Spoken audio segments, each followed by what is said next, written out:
Buenos noches, mi amigos. Mi nombre es Zavarell, and welcome back to Skinwalker. We're going for a different ending today, and that is starting now. I don't know where I was going for with that, but anyway, so I've actually started further into the game, so that way it wouldn't take as long of just a bunch of recapping, because then basically you could just watch the other episode, and I mean, yeah. So we're just gonna start up right here after running back to the tent. Hey, wake up. There's something outside the tent. What? Ugh, I'm sure there is. Lots of squirrels and shit. Go back to bed. Hey, is Michael here? Yeah, I am here. Well, why wouldn't I be? I don't know. The thing outside looked like you. There's probably some animal. I don't think we have to worry about a fox or whatever. Take it easy and go back to sleep. Well, alright then. It was just some animal. But those sounds. Oh. Spooky footstepping. A few minutes later. Ah, that laugh. It does creep me out still. Okay, drop it, whoever that is. I want to sleep already. I want to sleep already. Yeah. Wasn't me. Me neither. That didn't sound like any of our voices. Well, shit. I'm never going to be able to sleep. Should we go outside and look? What if it's some kind of crazy psycho with an axe? All the more reason to check it out. It's not like the tent is some kind of impenetrable fortress. Seriously, if that was one of you guys, tell me right now. This ain't funny anymore. Dot dot dot. Okay, okay, everyone, get out and check it out. I ain't going alone. All right, so here we go. We're playing now. Now we're here. The heck is that? Someone was definitely here. Shit. Shit. Calm down, Celeste. We are 4 against 1 here. It'll be fine. What if the dude got some kind of weapon with him? I mean, he killed this little critter, didn't he? Michael's right. We gotta get the hell out of here. We can't just up and leave. It's the middle of the night, and what about our stuff? Screw our stuff. I'm not staying here another minute. Fine, I'll leave. We'll leave. But at least bring the flashlight and some food and water. I think you're overreacting, though. We haven't even seen anyone. Still, someone or something left this dead creature here. We can't exactly go back to sleep with no worries. I guess you're right. I'll go get the flashlight. Everyone bring some stuff you think we might need. I sound like... Is it Krunk? Is it Kronk from Emperor's New Groove? A little bit. A couple of minutes later. Alright, let's go. It's got that tone to it. Oh, he's Kronk. He's Kronk now. That's just him now. That's just, oh god, I regret pointing it out even, because now it sounds even more like him. I feel like I'm gonna just dive in further of that voice, and at least it's still summer. Oh, at least, it's just going. The fog is really annoying though. So are we going to go back cabin, right? I guess that's the plan. I didn't have time. I didn't have time to even read all that.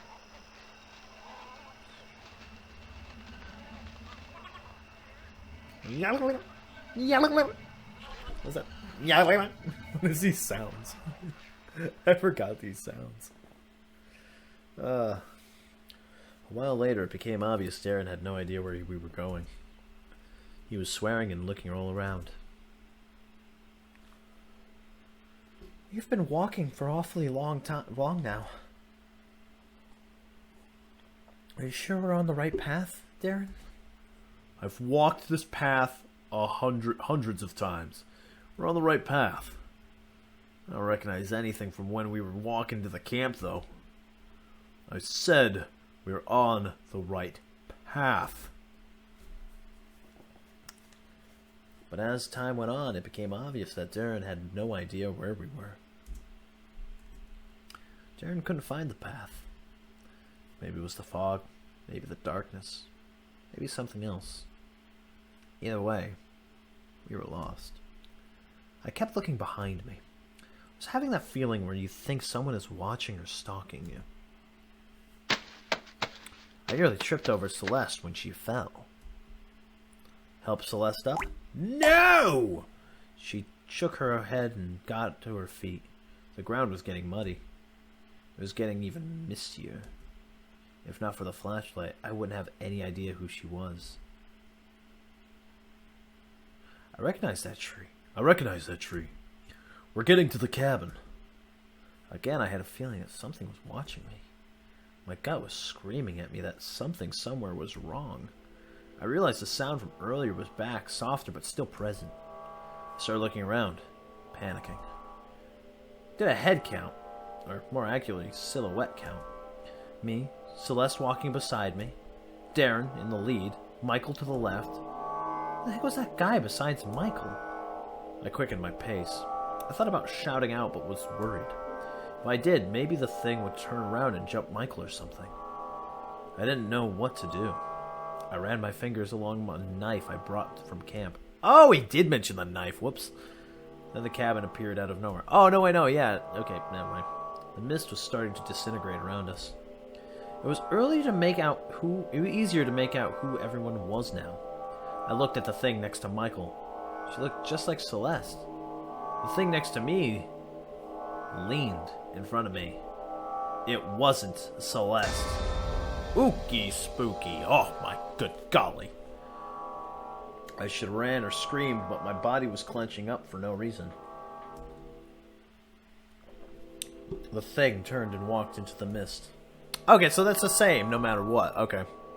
I caught up with the others as they entered the cabin, practically in tears. They couldn't find the car and were arguing about where do we put it. I told them what I saw. Obviously, they didn't believe me. Still, everyone hurried inside and locked the door. Okay, so it's really once you get into the cabin, that's when it's important, I guess. That's the only important decision. He followed us here. He really wants something from us. What the hell does he want with us? Someone get the shotgun. What? Get the shotgun. Shit.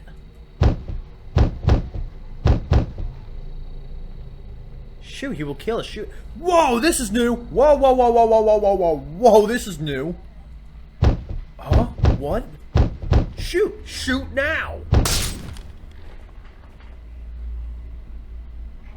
Nobody said a word for what felt like an hour. Finally, Michael slowly walked towards the door and opened it. What they saw sent them all into shock. It was Joe. The Joe inside the cabin started laughing. Silently at first, then louder and louder until everyone had to cover their ears. That was when everyone realized they had made a mistake. The Joe outside the door was the real Joe. Oh, you bastard! I got the bad ending again. Oh my god. That was... So, okay. Never mind. Leaving Celeste on the ground is a bad thing. Okay. So we have to pick up everyone. We have to do all the things. Oh, man. Alright. Well, here we go again. We're gonna play it again, and we're gonna this time save Celeste. Oh, man. This is so good. I love this game. I really do. I think this game is absolutely incredible with what it does. Its sheer sense of storytelling is so damned good. So I wonder if it's going to give me a different ending this time, or if it's going to give me the same ending I just got. Like, does it go off of because I've played it now 3 times, or like what? I'm really excited though. So you'll catch me back when I'm back in the woods and I save Celeste this time. I nearly tripped over Celeste when she fell. Help Celeste up. Yes. I took Celeste's hand and dragged her to her feet. It was getting even mistier. If not for the flashlight, I wouldn't have had any idea who she was. Even with the flashlight, you ain't got a clue who she is. I recognize that tree. We're getting closer to the cabin. Again, I had the feeling that something was watching me. My gut was screaming at that something somewhere was wrong. I realized that sound from earlier was back. Softer, but still present. I started looking around, panicking. Did a head count. Or more accurately, silhouette count. Me, Celeste holding my hand. Darren in the lead, Michael to the left. The heck was that guy besides Michael? My grip on Celeste's hand tightened and I quickened my pace. I thought about shouting out, but was worried. If I did, maybe the thing would turn around and jump Michael or something. I didn't know what to do. I ran my fingers along a knife I brought from camp. Then the cabin appeared, out of nowhere. The mist was starting to disintegrate around us.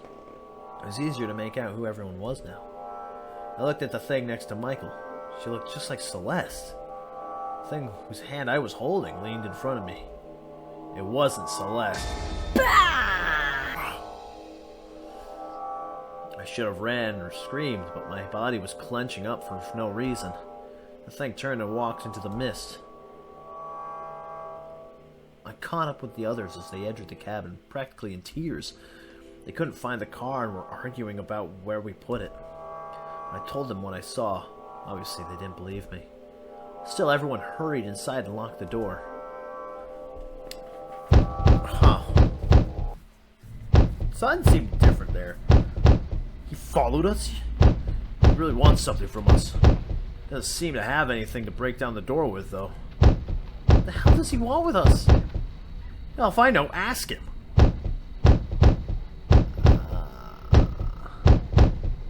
No shotgun this time.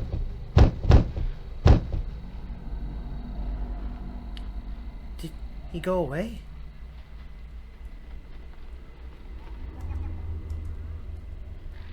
She's breathing quite heavily. We're safe in here. We're safe here. It's cool, man. It's a sturdy door. It'll be all right, won't it? Sure. Shit, the bastard hit the breaker. But he can't get in, right? Ah! Celeste, he is just trying to scare us. Take it easy.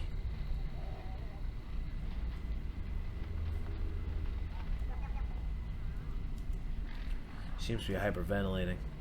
It's alright, Celeste. The door's locked. It's the only way in. We're safe here. No response.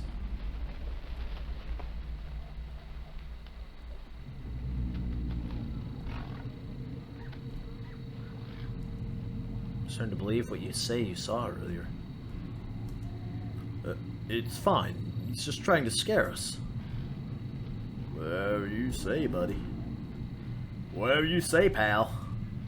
Couple books. Oh yeah, I wanted the window, but okay. Okay. No, not there. This is where it is, I think. Ooh, spooky. Who was that? Well, don't matter now, I guess. Well, that's cool. We're safe in here. It's cool, man. Okay. Just trying to figure out if you're trying to convince yourself or me. Yeah, nah. You said you saw something looking like me? Yeah. Suddenly a strong sense of nausea hit me. There's something in the air. I could feel the horror overtaking me again. No. I don't feel good. My head is splitting apart. Ugh. I really want to lie down, but I have to make sure everyone is safe.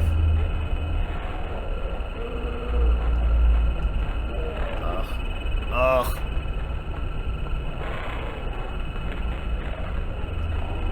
Can't get up. I can still sprint. I can still sprint, even though I'm, like, dying of the plague. I can still... I don't feel so good. Alright, so this is where I couldn't take it anymore. I had to lie down. I could sleep, and I wouldn't have even if I could. I just wanted to rest. I waited for the world to stop spinning. I looked out a window. Yeah. There was someone in the tree. I stared back, but not able to register what was going on. I quickly pulled the blinds down. Celeste came through the door. She looked pale and disheveled. I dragged her to the bed and laid her down. She was gasping for air as if something was suffocating her. Eventually, her breathing became more regular. I asked where the others were. She shrugged. The room had stopped spitting for a bit, but I felt far from good. Suddenly a voice could be heard from the locked door. What was worse, though, was that it was Celeste's voice. Let me in! Let me in! God, let me in there! I immediately pulled my knife and placed it at Celeste laying on the bed. Her eyes grew wide with shock and alarm. They could have been faked. What are you doing? No, I'm the real one! The one out there? That's the imposter! I was kind of in a trance, unsure what to do and staring down at her. Maybe I would have stabbed her if the voice out the door hadn't changed into some low, deep, guttural voice. Then became high-pitched like a little girl's. I pulled my knife away. I snapped out of the trance. Now the nausea was returning. I got to the door and opened it. There was nothing there but a trail of black liquid. We're gonna go. Suddenly I got this feeling that I might not be the best idea to go outside. We're gonna go outside. The thing was nowhere to be seen. Just as I was turning around, I took a look at the roof.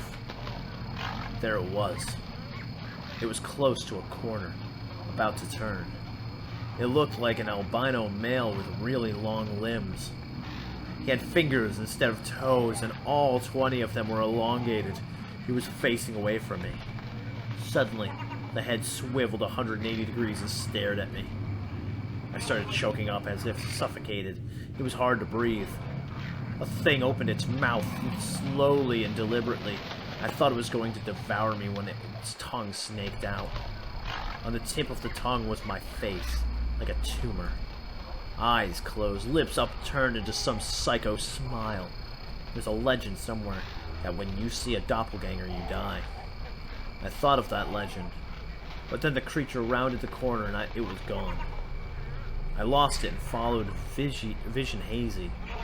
My heartbeat suddenly seemed ear-splitting to me. I was stumbling because my legs seemed unable to coordinate. Suddenly I stumbled forward and toppled down. Once I lay there, face down into the grass, my body just seemed to shut down. I couldn't move. I couldn't even turn my head. There was something dripping on my back. My eyelids seemed heavy and started closing of their own accords. I saw white feet with long fingers for toes step into view. When my eyes opened, Celeste was shaking me. She was on the brink of tears and her voice was cracking. Get up! Get up! That bastard was in your skin! My head hurt. I was about to ask her what happened when she started pulling me backwards toward the door. We toppled out and stumbled towards Darren's car, which was parked in a different location from what I remembered. I was glad to be alive. The mist had stopped completely. Celeste was downright crying now. She pulled me into the back seat. That's when I noticed. I was wearing different clothes from when I lost consciousness. Michael was there, huddled up and face buried in his knees, and some clothes stained with blood were beside him. They were mine. Darren immediately stepped on the pedal, but nothing happened. He swore and did it again. I noticed that Celeste was armed with a shotgun from the cabin. I asked him what was going on. The thing joined us. He looked like you. We got out of the house and found the car. We were halfway down the road when Michael started screaming. I looked at Michael. He had a glazed over look in his eyes. The thing burst out of your clothes and jumped out of the car. Michael had the shotgun. He was firing out the window. We saw the thing run all the way back to the house at the friggin' speed of light. It was in my skin? Yeah. I looked down at myself. I wonder if I had been possessed, or if worse, the thing had cut off my skin and wore it as a coat. I shuddered at the thought of something crawling around in my skin. I asked Michael if he was alright. The thing talked to me. I asked about what. He didn't respond. I realized he was sobbing. The car jolted into motion. Darren first pumped as the car started accelerating. I turned back towards the cabin and saw the albino thing standing on the roof of the house watching us. I shuddered and turned back. Celeste screamed. Oh no! Look at him! The thing was in front of the car on the windshield. It opened its mouth and my tongue face slithered out. Celeste fired the shotgun. The glass shattered and it was thrown backwards. Why did you shoot through the window? Darren shrieked and I saw blood coming from his face. Something pierced my face and I realized it was glass. The car skidded to a stop. The car doors opened without any discernible reason and I fell out. The thing lay directly across from me, eyes closed as if it was sleeping. I wished I could close my eyes. My mouth hung open. I saw myself again emerging. Ew. I didn't move or say anything, because I couldn't. My face looked at me and started to talk. I love you. I love you. I love you. I want to be you. I repeated over and over again. It was coming close to me. I wondered if it was going to bite me to death. The thing's eyes shot open and I realized it was going to kiss me. I managed to regain some control and instinctively twisted back from it. I guess that was what saved me. Oh, it's dead now! There was a sound like an explosion and blood spouted from the thing. Celeste was standing over it. Her face and body were bleeding and she had this spaced out. Psychopathic look in her eyes. Oh, spaced out psychopathic. She had just fired the shotgun. My face looked directly at me. I am you, it whispered. She fired again and I saw my own face begin rotting to nothing more than a skeleton in front of me. The thing's head flowered open. That's the best word I can find to describe it. Its head kind of split and split again, peeling away. I saw faces. Lots of them. All on the inside of its head. I think I saw Celeste and Michael's faces. They were whispering something unintelligible. In the center, where the brain should be, there was a single red cat-like eye that was rotating in the socket. It was producing the mechanical droning sound. Celeste fired one last time. The thing sort of withered away, becoming wrinkled and smaller and rotten, until it just disappeared. Celeste dropped the shotgun. I started twitching and spasming as control of my body returned to me. Eventually I stood up. I got into the car, silently. Darren was bleeding too, but no one said anything. We drove back to the city in silence. We explained away the damaged cars being attacked by some crazy thieves. We had ourselves patched up. Michael was still in a shock-like state. I hear he was like that for a while. When I asked him what he thought of the incident later, he denied it ever happened. With compelling conviction. His eyes looked dead. He had lost weight. I don't remember if he forced himself not to remember or if he genuinely knows nothing of it. I know what I saw, but can't remember the exact place. It's been 2 months now. We still refrain from talking about it. If you were expecting some huge twist or something, you'd be disappointed. Still don't know what we met out there. I don't want to know, actually. I still have nightmares about my own face, shouting, I am you. One thing I do know, though, I'm never going camping. Ever again. Just end? Come on. That's the good end. That's the good ending. There's no other way to end. That was good. I do really enjoy this game. And I like that it goes and mentions, like, if you're looking for some kind of twist, this isn't the place for that. But it's like, no, there was a huge twist during the game. There's 2 huge twists during the game, both involving Joseph. Ugh. That was good. I really enjoyed Skinwalker. I hope the people that made that game make more games, and if they have, I'd love to play those games. So if the game developers or even people that are everyone or all of you watching this, let me know, because I would like to go and play more of the games by these developers. I think it's fantastic what they've done here with all the endings. Each ending had its own great mode with it, its own special touch to it, which made the game even better. I think each ending I really enjoyed.